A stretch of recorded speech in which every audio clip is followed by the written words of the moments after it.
Сәлем достар, бүгін Асхана әлемі каналында денсаулығымызға өте пайдалы сұлы жармасынан ботқа дайындайтын боламыз.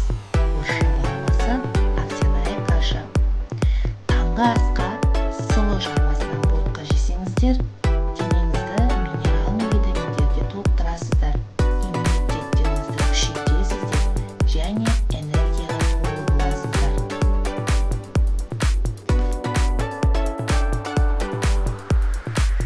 Сұлы жармасынан ботқаны әр адам әртүрлі тәсілмен дайындайды. Мен сіздерге өзімнің балаларыма пісіріп жүрген рецептімен бөліспекшімін. Бірнеше рет сұлы жармасын жуып, тазартып алып, оған 500 мг су құйып қайнатып аламын. Қайнаған соң әлсін көпірігін аламын.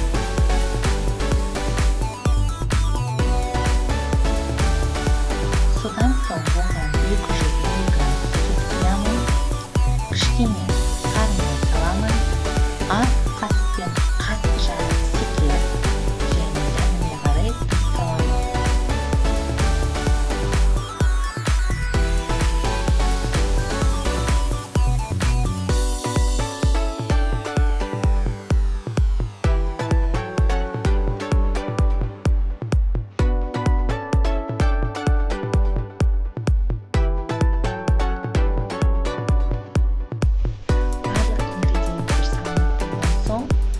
Қаппағын сәл ашып, жай минутта 10-15 минуттай қайнатып аламыз.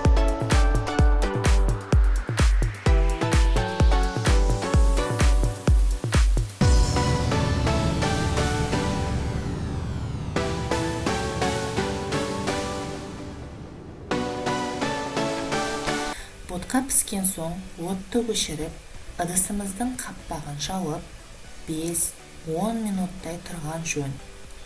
Ал біздің ботқамыз дайын болды. Сіздерге ұнайды деген сенімдемін.